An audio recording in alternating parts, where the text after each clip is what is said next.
One small choice can act as a catalyst, starting a chain reaction that changes the course of a lifetime forever.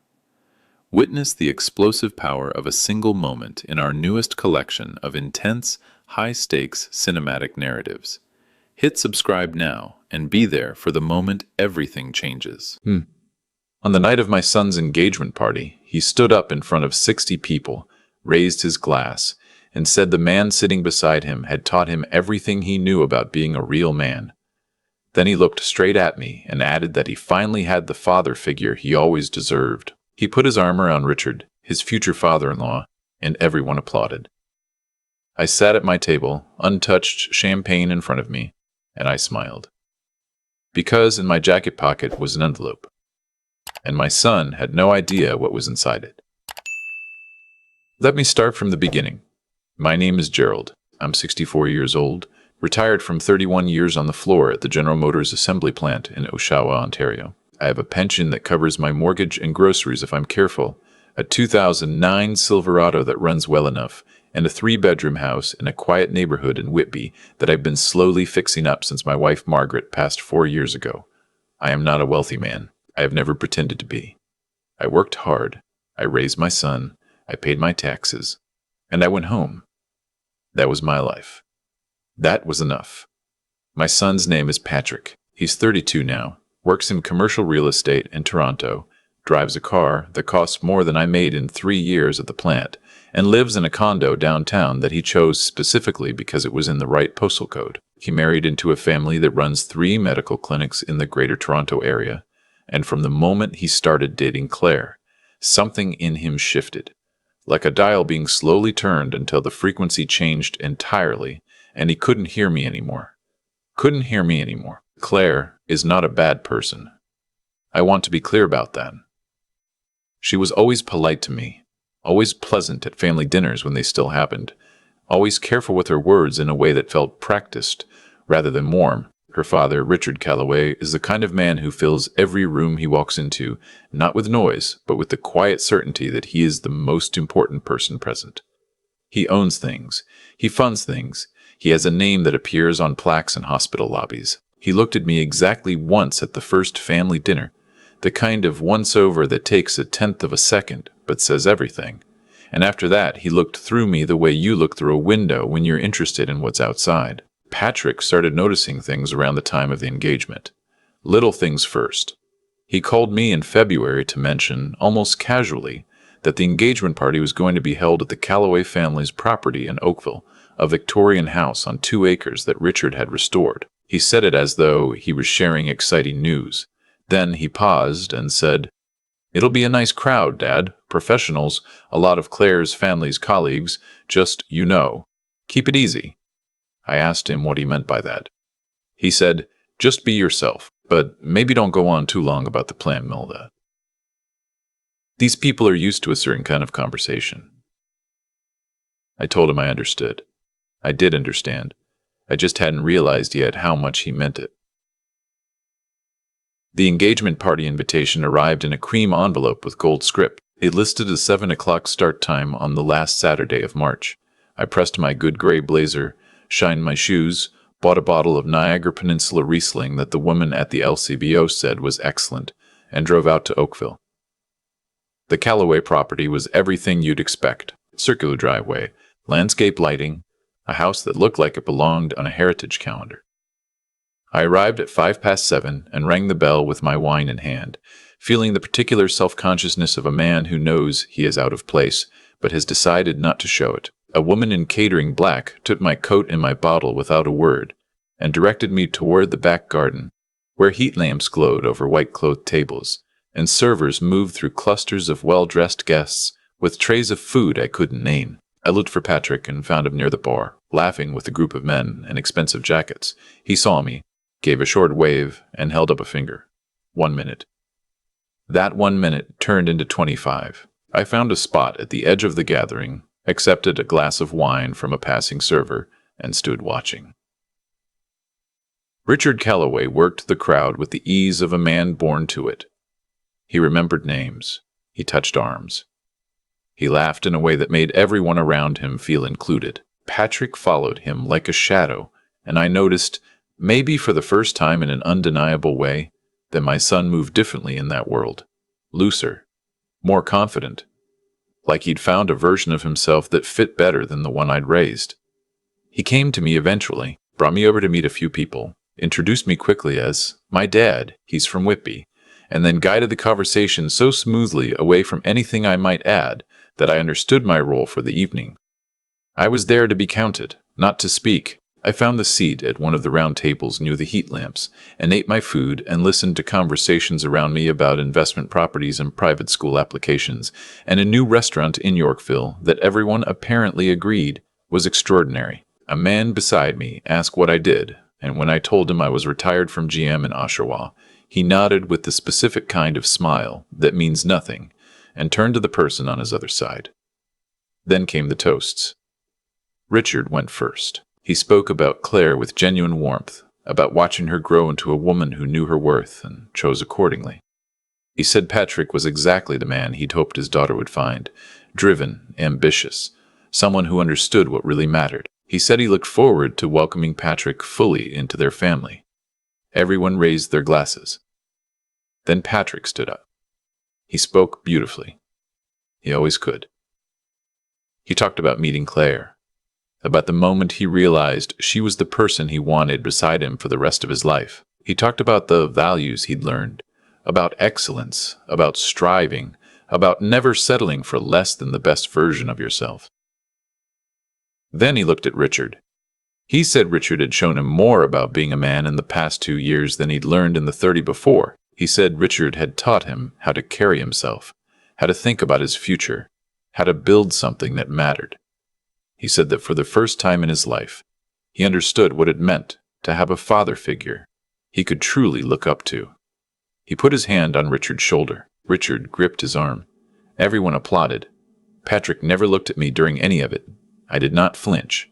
I raised my glass with everyone else. I smiled the way you smile when you've just been told something that cannot be untaken, when you understand that the ground beneath the relationship has been shifting for years and you've only just now felt the final collapse. Beside me, a woman I didn't know leaned over and whispered, "Is that your son?" And when I said yes, she said, "Oh, just that, just oh," and looked back toward the front of the room. I drove home on the QEW with the windows down despite the cold, needing the air, 31 years of overtime and double shifts. Every school trip paid for, every hockey registration, every university application fee and residence deposit and textbook list. Margaret's voice on our last anniversary, 3 weeks before the diagnosis. Patrick is going to be something else, Jerry. We did that. We did that together. I talk to her out loud sometimes still. In the truck, mostly. I don't know what we did wrong, I said to the highway. But I knew. We hadn't done anything wrong. We just run out of usefulness. I got home at 11:30 and sat in Margaret's chair by the living room window, the green wingback she'd had since before we were married, and I thought for a long time. On the side table was a folder I'd been holding onto for 6 months. I'd almost shown it to Patrick twice. Both times, something had stopped me. A reluctance to change things that couldn't be changed back. But sitting there in the quiet house, I understood that the reluctance was no longer mine to honor. I opened the folder and looked at the papers inside. Then I made myself a cup of tea and went to bed. The weeks after the party settled into a new pattern. Patrick called on Sundays. Perfunctory calls that lasted 8 minutes on average. He asked about my health. I asked about the wedding planning. He said things were progressing. I said that sounded good. The calls felt like an obligation being managed on both ends, except I actually wanted to talk to him, which made it lonelier. In April, he called to tell me the wedding date, a Saturday in late June at a venue in Niagara-on-the-Lake. He mentioned it was a vineyard property. He mentioned the reception would be for 200 guests.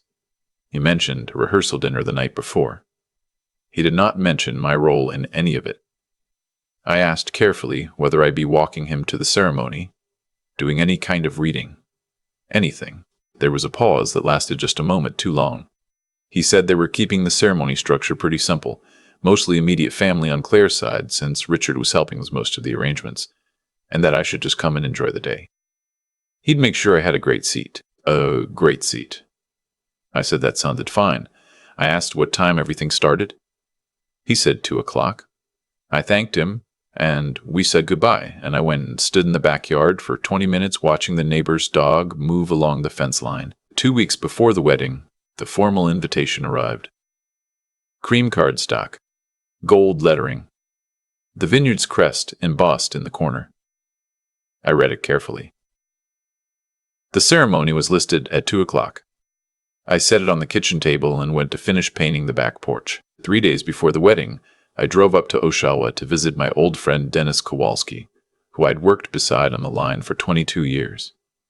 We sat in his kitchen and drank coffee, and he listened to everything I told him. He didn't say much until I finished. Then he said, "What are you going to do?" I told him I was going to go to the wedding. I was going to be present, and I was going to give my son his gift. Dennis asked what the gift was.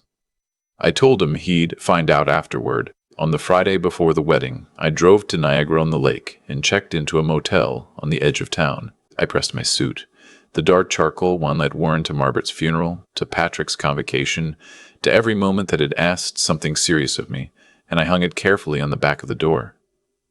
The rehearsal dinner was at the Vineyard. Patrick had texted to say I was welcome to come.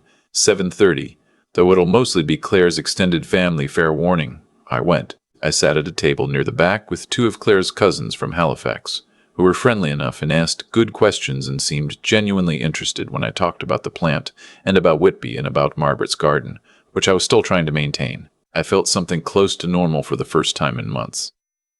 Patrick came to my table once, briefly, to check that I had enough to eat. He called me Dad in a tone that meant he was being observed. I told him the food was excellent. I told him I was proud of him. I meant both things. He nodded, squeezed my shoulder once, and went back to Richard's table. On Saturday morning, I woke at 6 and took a slow walk along the lake shore in the early light. The water was flat and gray-green, the kind of calm that holds before weather changes. I thought about Margaret, about the trip we'd taken to Niagara-on-the-Lake on her 20th anniversary, about the way she'd laughed at something I said over dinner, and then looked at me with that particular look, the one that meant she was glad she'd chosen me. I thought about Patrick at 4 years old with his face pressed to the car window, watching the same lake and saying, "Dad, it goes forever." "It does," I told him. "It almost does." I went back to the motel. I showered and dressed and tucked my envelope carefully into the inside pocket of my jacket. I checked the clock. I had 3 hours. I arrived at the Vineyard property at 1:30, 30 minutes before ceremony time. The grounds were beautiful. Late June sun on old stone buildings, rows of vines in the distance, white chairs arranged on a terrace overlooking the escarpment. Guests were still arriving in clusters, well-dressed and cheerful, the particular relaxed energy of a summer wedding. I found a seat on the groom's side, 3 rows back. A woman with a clipboard came and asked if I was immediate family, and I told her I was the father of the groom. Her expression shifted in a way that made me look at her more carefully. She said, "Oh, we actually have a reserved section up front for you. Sorry, let me show you." She walked me to the front row, where 2 seats were marked with small ivory ribbons. One of them already held a jacket. Richard's, I recognized it. The woman with the clipboard gestured to the other seat and said, "There we go," and moved away. I sat down. At 1:45, a man I didn't recognize came and collected Richard from the seat beside me. He leaned down and said something about photographs, and Richard stood, straightened his jacket, and followed him without acknowledging me. At 2 o'clock, the music began. The ceremony was conducted on the stone terrace, officiated by someone who clearly knew Claire's family well, and made the kind of personal references that require real history. Patrick came down the aisle looking like a man who had fully arrived in the life he'd chosen, tall and calm and happy, flanked by his 2 groomsmen, and I felt something uncomplicated watching him. He was beautiful. He was my son. Whatever else had broken down between us, he was still the boy who had pressed his face to the car window at the lake and thought it went forever.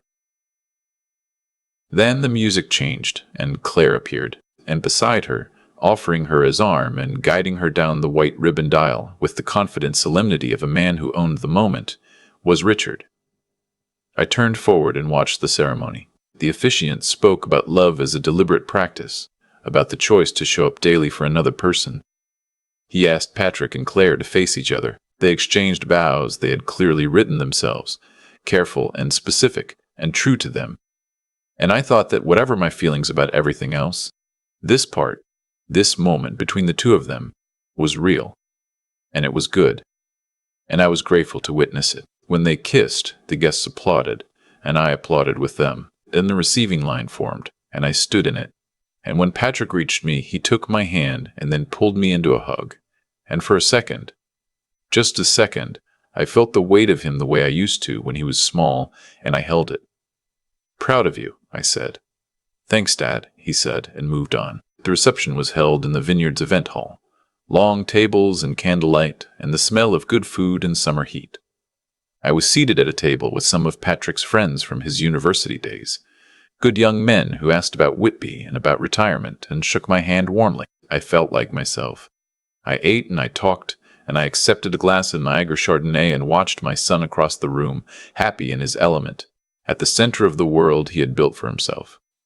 The speeches came after dinner. Claire's sister went first and made everyone laugh and cry in the right places. Then the best man, Patrick's friend from university, spoke with the ease of someone who had known him long enough to be honest, and he was both funny and kind. And when he said, "Patrick is the most loyal person I know," I felt the words land somewhere complicated. Then Richard stood. He spoke about Claire first, warmly and without the practiced ease of the engagement party. This was more personal, and I could see it cost him something, and I respected him for it. Then he turned to Patrick and said he had watched him over 2 years and found him to be a man of real quality. A man who understood what family meant.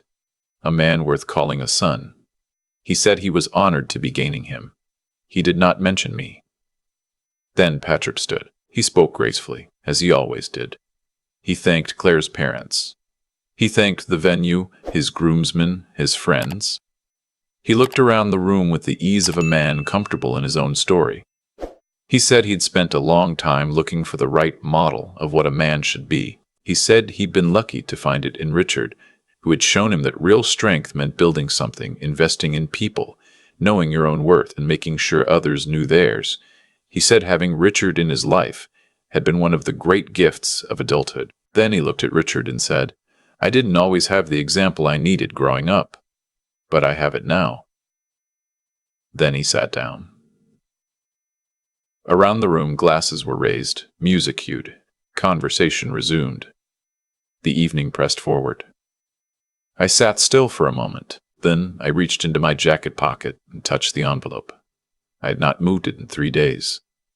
I had taken it out twice to look at the papers inside, and both times I had thought, not yet, not yet, not yet. Now I thought, now. I found Patrick during the brief gap between the first dances, when he and Claire were making their way between tables accepting congratulations. I stepped into their path, and he looked surprised to see me standing there with intention. "Dad," he said, "you okay?" "I'm well," I said. "I just wanted to give you a gift." I held out the envelope with both hands. He took it with one, glanced at it, smiled the way you smile at something that requires acknowledgement. "Thank you," he said. "We'll open everything later." "I'd prefer you open this one now," I said. Quietly, evenly, no edge in my voice. Something in my tone made him look at me properly. The same way he'd looked at me at the engagement party for exactly 1 moment before looking away, except this time he didn't look away. Claire said, "Is everything all right?" "Everything is fine," I said. "This one just has a time limit." Patrick passed his champagne to Claire and opened the envelope.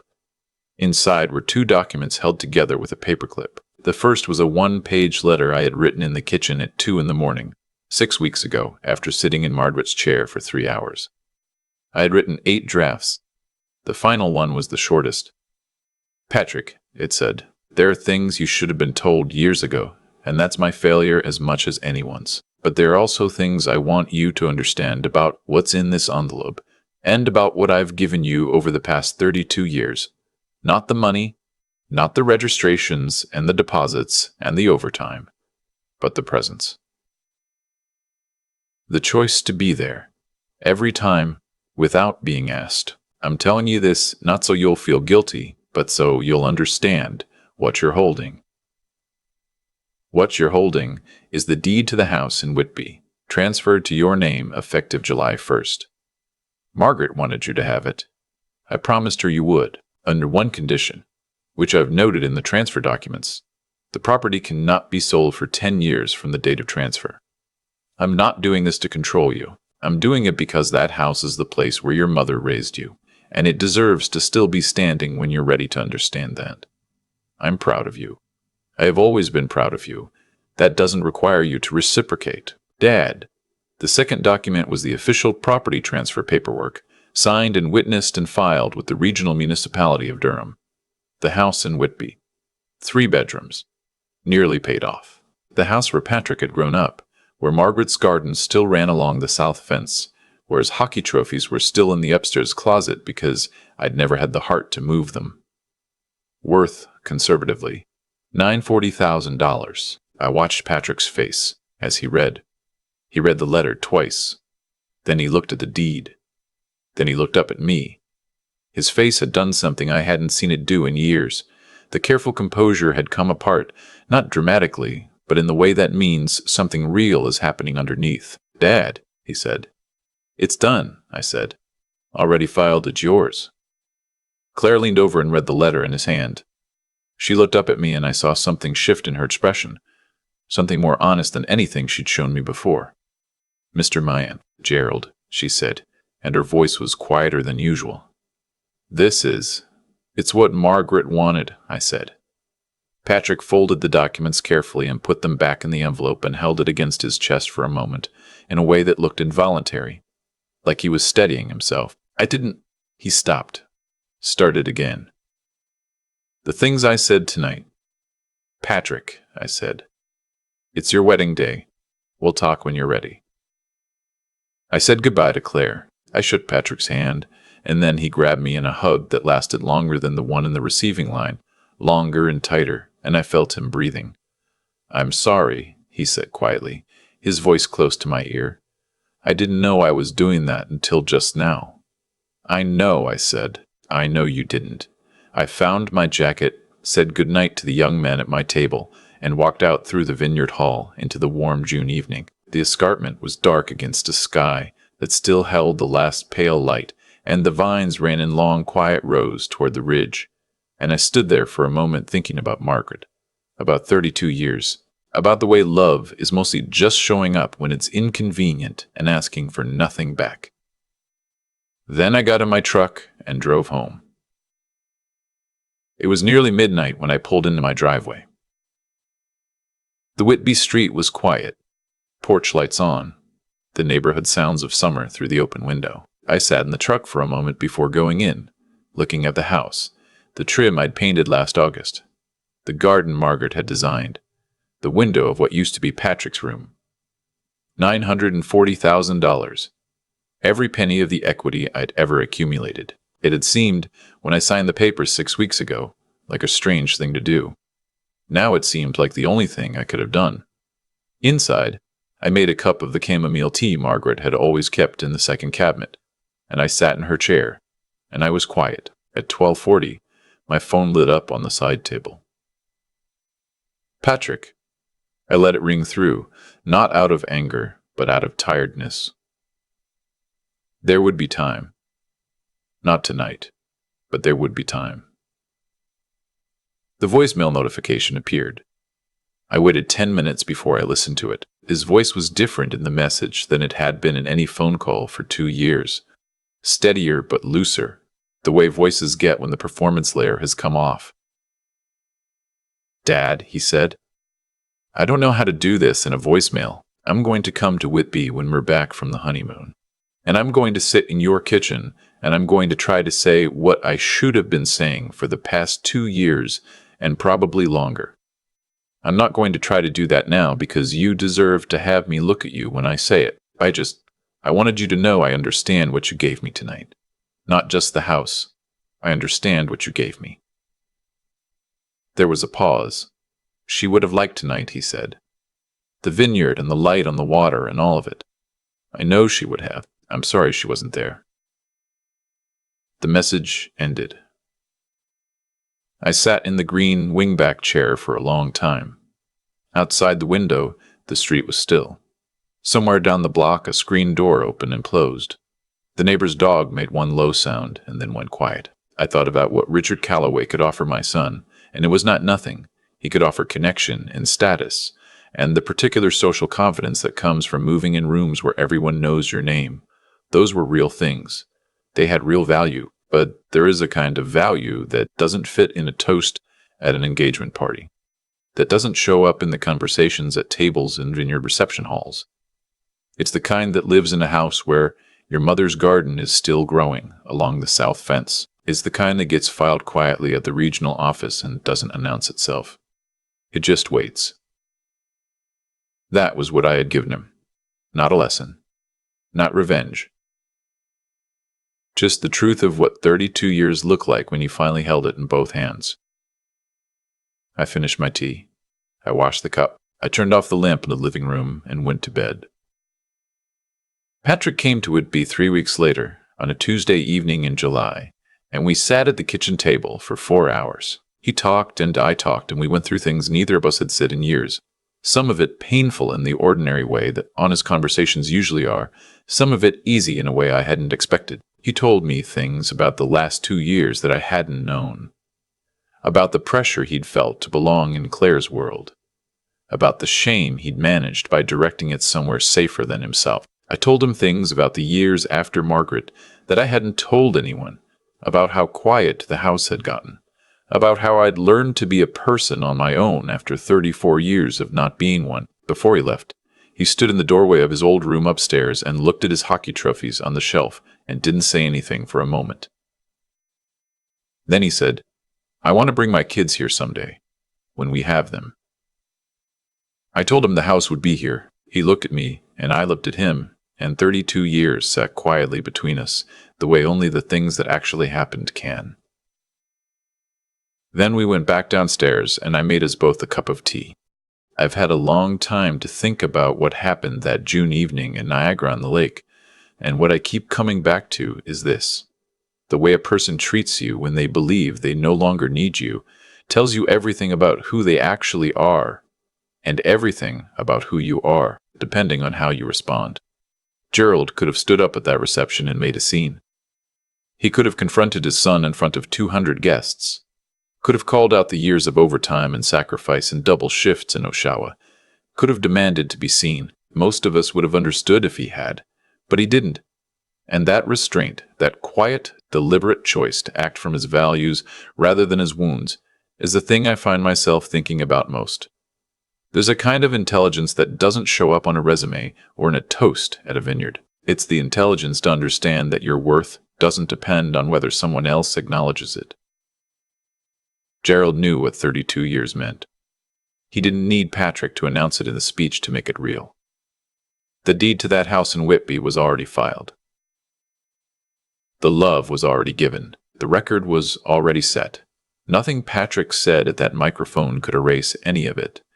And Gerald understood that, deeply, in a way that only comes from years of living with your own choices and being at peace with them. What Patrick did, gradually replacing his father with a wealthier, more prestigious man, wasn't cruelty exactly.